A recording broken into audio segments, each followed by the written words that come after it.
السلام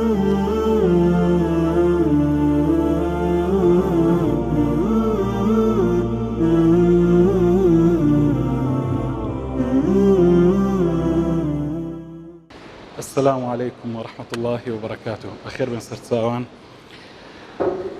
پەروەردەی جگەرگۆشەکانمان و هەڵوەستەیەک. ئەوڕۆ سەردەمی ئەوڕۆ خۆتان نەزانن سەردەمێکە لە ئێمە لە ئەزمەی پەروەردەدا ئەژین، لە قەیرانی پەروەردەدا ئەژین. فێربوون هەیە، منداڵان فێرە بن، فێرە زانستە بن، دایکان و باوکان گرنگیان پێدەن بۆ فێربوون. بەڵام ئەوەی کە ئێمە ئەوڕۆکە قەیرانە و لە وڵاتی ئێمە قەیرانە زیاتر قەیرانی پەروەردەیە. دکتۆرێک پێ ئەگات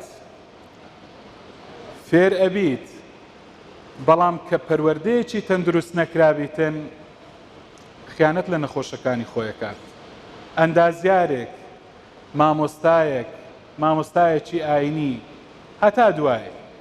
بۆیە ئەوەی ئەوڕۆکە بەڕاستی کە لە وڵاتی ئێمەدا قەیرانە قەیرانی پەروەردەیە زیاتر. ئێمە ئەوڕۆ باس لە پەروەردەی جگەرگۆشەکانمان ئەکەین کە ئێوەش منداڵەکانی خۆتان ناردیتە ئێرە بۆ ئەوەی کە پەروەردە ببن زیاتر لەبەر پەروەردەبوونە. خۆشەویستان، خوای پەروەردگارە فەرمی المال والبنون زینة الحياة الدنيا. ماڵ و ماڵ لەگەڵ منداڵ زینەت و جوانی ژیانی دنیان، یەکێکن لە جوانیەکانی ژیانی دنیام. طبعا کەس ئەو نیعمەتەی نازانیتن، نیعمەتی منداڵ، نیعمەتی جوانی منداڵ، ئەوانە نەبی کە لێی بێبەش بوون. بڕۆن ئەوانەی کە منداڵیان نییە لەوان بپرسن، ئەوان هەستی پێ ئەکەن کە منداڵ چەندە جوانی ژیانی دنیایە.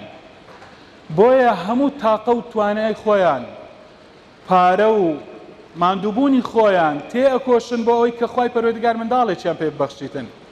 کەچی خوای پەروەردگار يهب لمن يشاء إناثا ويهب لمن يشاء ذكورا. خوای گەورە ئەوەی بیەوێتن پێی ئەبەخشیتن. خوای گەورە ئەو نیعمەتەی بە ئێمە بەخشیوە کە واجگەرگۆشەی جوان و سەلامەت و ڕێک و پێچ پێبەخشیوین. بۆیە خۆشەویستان، ئەو منداڵانە، ئەو جگەرگۆشانە، ئەو زینەت و جوانیی ژیانی دنیا ئەمانەتن، مەسئولیەتن لە ئەستۆی ئێمن. ئەو مەسئولیەتە، ئەو بەرپرسیارەتیە دایکان و باوکان پرسیاریان لێ ئەکرێتن دەربارەی ئەو یعنی بەرپرسیارەتەی کە لە ئەستوی ئێمەیە دەربارەی منداڵەکانمان. خوای گەورە لێمانە پرسیتەوە، ئایا منداڵەکانتان پاراستن یان ئیهمالتان کردن و پشتگوێتان خستن؟ ئەو بەرپرسیارەتە نابی بە هەموو کەسێک بسپێردرێتن. ئایا بە چێتان سپارد؟ دەستان خۆش بی کە ئێوە منداڵەکانی خۆتان بە شوێنێکی باش سپاردووە، بە دەستێکی ئەمین کەوا بەڕاستی منداڵەکانتان وەکو ئەڵەن گورگ خواردوو نابن ئینشاءڵڵا. لێرانە لە دەستێکی ئەمیندان و بە پەروەردەیەکی جوان ئینشاءڵڵا پەروەردە ئەکرێن. بۆیە و گوتم یعنیەوە بەرپرسیارەتیە گرنگە.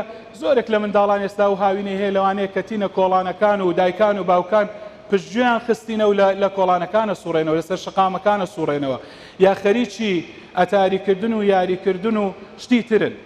بۆیە وەکو گوتم یعنی ئەو بەڕاستی ئەو جوانیە خوای پەروەردگار کە بە ئێمەی بەخشیە کە زینەت و جوانی ژیانی دنیان خوای پەروەردگار لێمانە پرسیتەوە. جا ئەو جوانیە بە چ تەواوە بیتن؟ بە چ بەڕاستی ئەو منداڵە ئەبیتە زینەت و جوانی ژیانی دنیا؟ بە دوو شت، بە دینداری و بە ئەخلاق و ڕەوشتی جوان. ئەگەر منداڵێک ڕەوشتێکی جوان، ئەخلاقێکی جوانی نەبیتن، دینداریەکی باشی نەبیتن، بەڕاستی نابیتە زینەتی ژیانی دنیا، بەڵکو بە پێچەوانەوە ئەبیتە بەڵا، ئەبیتە ناخۆشی و ناڕەحەتی بۆ دایک و باوکی. بۆیە خۆشەویستان، پێغەمبەری خوا عەلەیهی سەڵات وسەلام فەرمی كلكم راع وكلكم مسؤول عن رعيته. ئێوە هەمووتان شوانن، هەمووتان بەرپرسن، مەسئولن، و هەر یەکێک لە ئێوە بەرپرسە لەوانەی کە لە ژێر دەستیدان. جا پێغەمبەری خوا عەلەیهی سەڵات وسەلام پێدادێتن ئەفەرمی الئیمام راع ومسؤول عن رعيته. سەرکردە بەرپرسە لەوانەی کە لە ژێر دەستیدان، والرجل راع في أهله ومسؤول عن رعيته. پیاو بەرپرسە لە ژن و ماڵ و منداڵی و یعنی خوای پەروەردگار لێ پرسیتەوە. والمرأة راعية في بيت زوجها. ژن ئافرەت بەرپرسە لە ماڵی مێردی و لە منداڵەکانی. ومسؤولة عن رعيتها والخادم راع وإلى آخره. پێغەمبەری خوا عەلەیهی سڵاتو وسەلام فەرمی فكلكم راع وكلكم مسؤول عن رعيته. ئێوە هەمووتان بەرپرسن و هەمووتان بەرپرسن لەوانەیە کە لە ژێردەستاندان. بۆیە منداڵ بەرپرسیارەتێکە، ئەمانەتێکە کە خوای پەروەردگار بە ئێمەی بەخشیە، دەبێ ئاگامان لێبن. خۆشەویستان، بۆچی پەروەردەی منداڵ؟ ئێمە بۆ وەکو گوتم یعنی بۆ هەڵوەستە ئەکەین دەربارەی پەروەردەی منداڵ و باس لە پەروەردەی منداڵەکەین. چونکە هیچ گەنجینەیەک، هیچ خەزینەیەک وەکو گەنجینە و خەزینەی منداڵ حەقیقی و ڕاستەقینە نییە. بەڕاستی منداڵ خەزینەیەکە بۆ دایک و باوچی. یعنی بۆیە سوور بە لەسەر گرنگی پێدانیان وەک چۆن گرنگی بە خۆشەویستترین هاوڕێت دەدەی لە ژیانتدا. منداڵی خۆت با خۆشەویستترین کەسبی لەلات، لە هاوڕێی هەرە دڵسۆزت لە پێشترە لۆتو. بۆیە گەنجینەیەکی ڕاستەقینەن. بۆیە ئێمە باس لە پەروەردەی منداڵەکەین. بۆیە ئەڵێن پێویستە گرنگی بە منداڵ بدرێتن، چونکە هۆکارن بۆ چوونە بەهەشت و ڕزگاربوون لە دۆزەخ بە ئیزنی خوای پەروەردگار. منداڵ پێغەمبەری خوا عەلەیهی سڵاتو وسەلام فەرمیتن ئیذا مات ابن آدم انقطع عمله إلا من ثلاث. ئەفەرمی کاتێک کە ئینسان مرد هەموو کار و کردەوەیەکی قەطع بیتن، هەموو یعنی لە دنیا دایری دابڕێ تەواو، تەنها سێشت نەبیتن. پاش مردنیش سوودی بۆ ئینسانیە بی. یەکە چەند سەدەقەی جاریەیە کە ئینسان مەسەلەن مزگەوتێکە، قوتابخانەیەکە، نەخۆشخانەیەکە، بیرێکی ئاوە، یعنی خێرێکی بەردەوام و نەبڕاوە بیکاتن، پاش مردنیشی خێرەکەی هەر لۆ دێت. دووەمیان ئەو علم ينتفع به. ئینسان علمێک، زانستێک کە فێر بوو، ئەو علم و زانستەی بە خەڵکی دیکە بگەینیتن. جا هەر علمێک بیتن، شەرتنی هەر علمی ئاینی بیتن، هەر زانستێک بیتن. کەسێک مەسەلەن لەوانەیە لە زانستی کیمیایە، فیزیایە، طوبە، هەندەسەیە، کەسێک مەسەلەن لەوانەیە لە سناعی باشە، کەسانی دیکە فێرەکاتن. ئەوە خێرەکەی یعنی بۆ ئینسانی بەردەوامە بیتن تەنانەت پاش مردنیشی.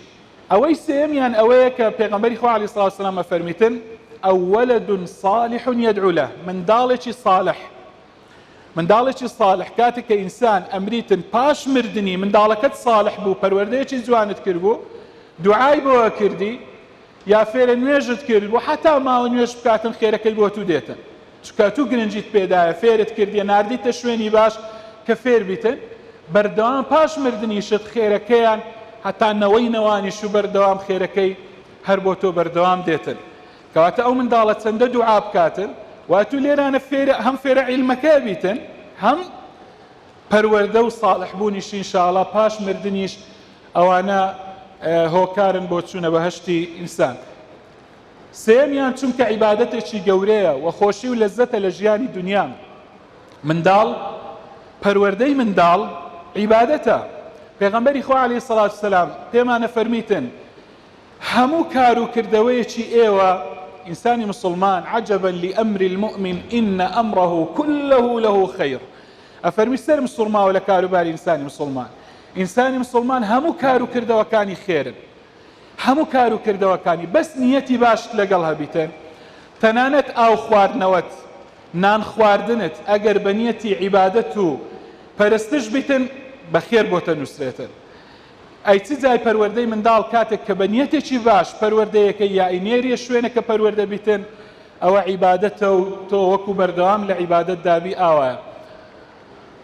چوارەم چونکە منداڵی ساڵح وەکو گوتم یەکێکە لەوانەی پاش مردنیشمان سوودمان پێدەگەینیتن، چونکە منداڵەکانمان پێویستیان بە پەروەردەیەکی تەندروست و دروست هەیە. ئێمە بۆیە باس لە پەروەردەی منداڵەکەین، پێویستە گرنگیان پێ بدەین، چونکە منداڵەکانی ئێمە وەکو گوتم ئێمە لە سەردەمێکدا ئەژین قەیرانی پەروەردەیە، پێویستیان بەوەیە کە پەروەردەیەکی تەندروست بکرێن و هەروەها بەرپرسیارەتیە باسمان لێ کرد. خوای پەروەردگار لێمانە پرسیتەوە لەو بەرپرسیارەتەی کە لە ئەستۆی ئێمەیە. و هەفتەم چونکە زۆرینەی کێشە و گرفتەکان لە دوای پێشکەوتنی قۆناغی تەمەن هۆکارەکەی پشتگوێخستنی پەروەردەیە لە قۆناغی منداڵیدا.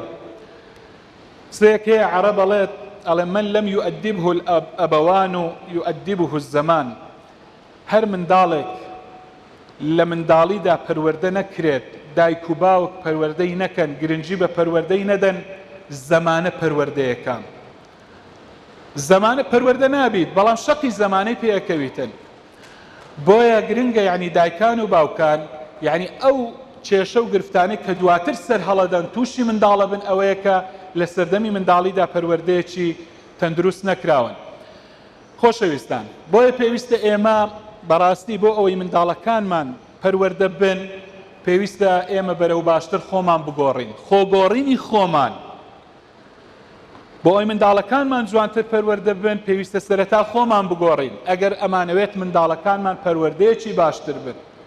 خۆگۆڕینی خۆمان ئەساسە خۆمان شارەزاکەین خۆمان بگۆڕین ئەو هەڵسوکەوتانەی کە خراپن لە خۆماندا بیان گۆڕین چونکە ئێمە پێشەنجین بۆ منداڵەکانمان.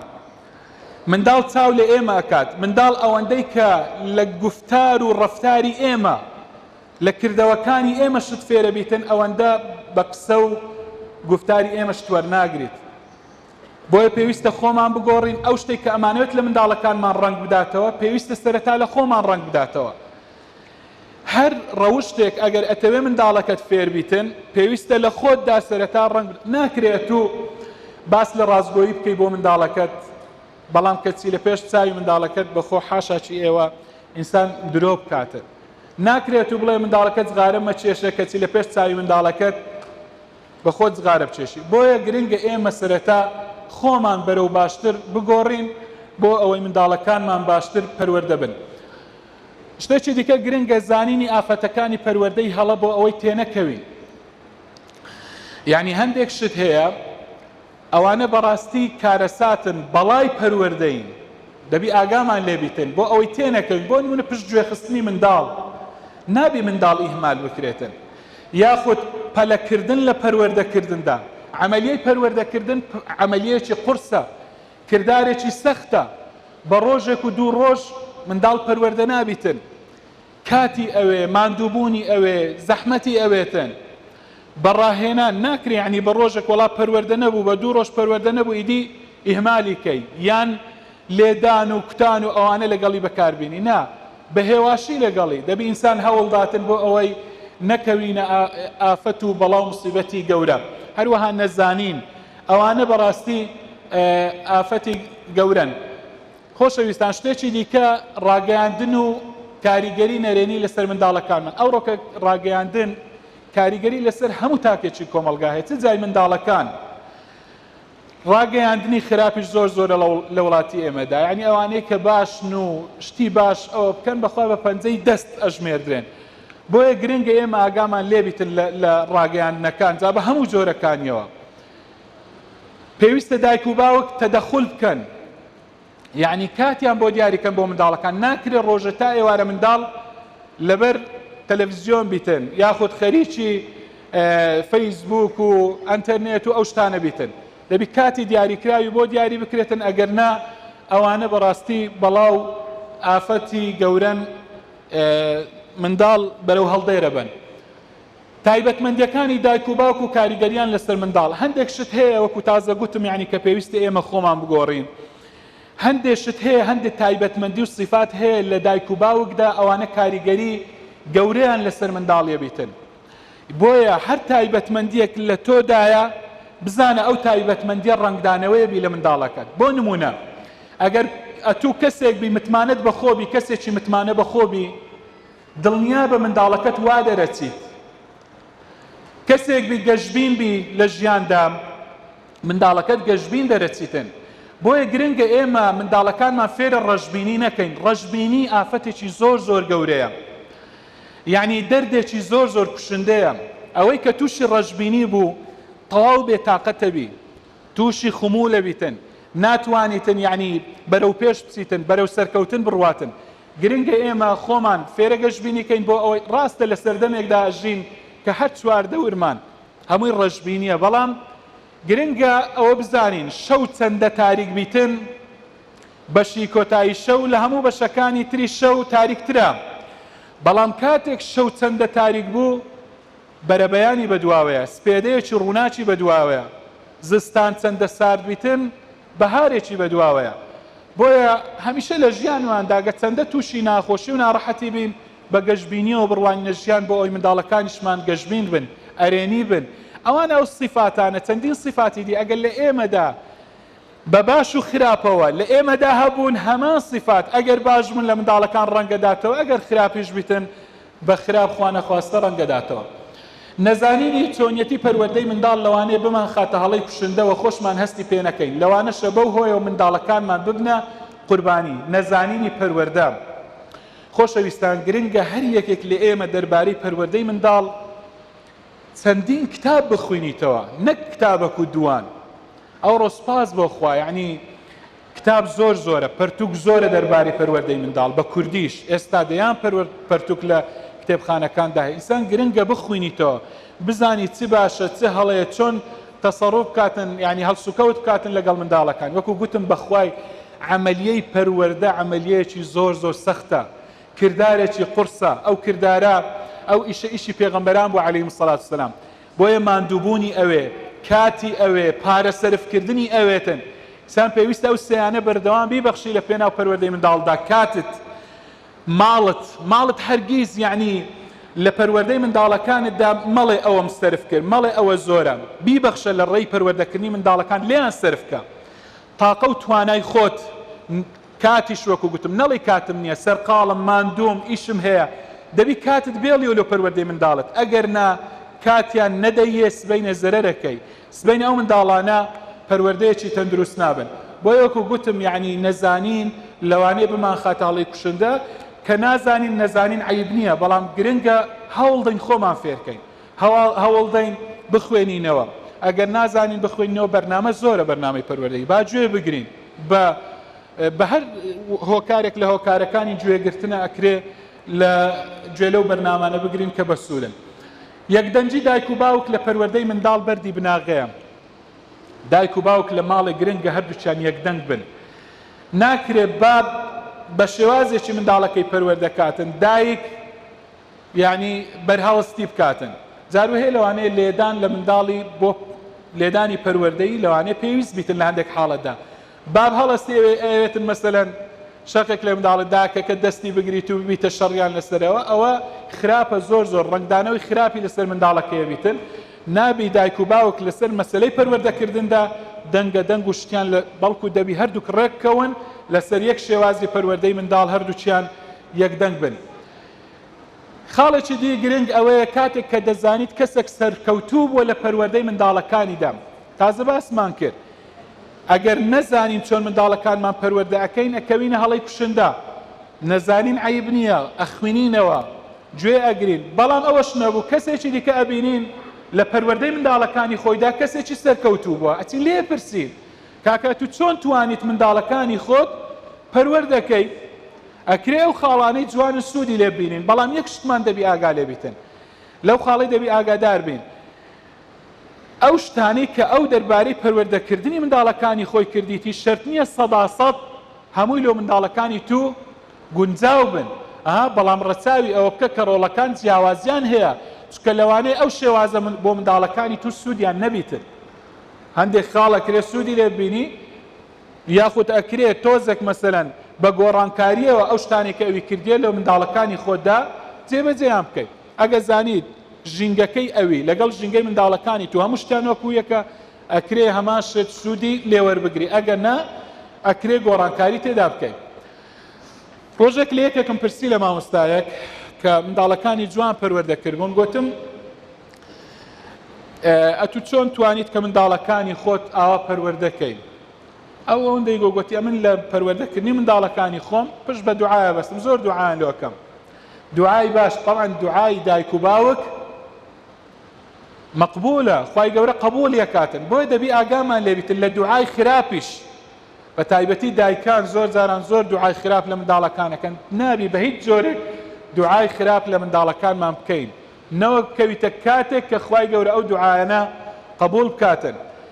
دەبی هەوڵ بدەین هەمیشە لە کاتە لەو کاتانێک کە دوعایان تێدا قبولە بی بەردەوام دوعای خێریان بۆ بکەین. طبعا گوتم ئەوە شتێکی زۆر زۆر گرنگە، لەگەڵ دوعاشدا تەنها بە دوعا لێ ناگەڕێن بەڵکو هۆکارەکانیش ئەگرینە بەر هۆکارەکان ئەو کە ئێمە وەکۆڵێن هۆکارەکانمان گرتەبەر ئیدیکە ئەوەی دیکە لەسەر خوای پەروەردگارەمینێ ئێمە گرنگیان پێدەین پەروەردەیانەکەین ئەیان نێرینە شوێنی باش و لەگەڵ ئەوەش دوعای خێریان بۆ ئەەکەین تازە باسی ئەوم کرد پەروەردەی پێش باڵغ بوون ئەو قۆناغی ئێستا منداڵەکان تێدان زۆر گرنگە پەروەردەیەکی باش بکرێن گرنگیان پێ بدەین چکە زانانی پەروەردەی منداڵەڵێن هەر منداڵێک کە لە پاش باڵغ بوونی گرفت و کێشەی هەبوو منداڵێکی لاسار بوو خراپ بوو پەروەردەکراو نەبوو هەمووی ئەوەیە کە لە قۆناغی تەنانە 6 ساڵی و 7 ساڵی و ئەوانە پشتگوێت خستێ و ئیهمالت کردیە و گوێت پێ نەدایە گرنگیت پێ نەدایە ئیدی ئەو ڕۆکە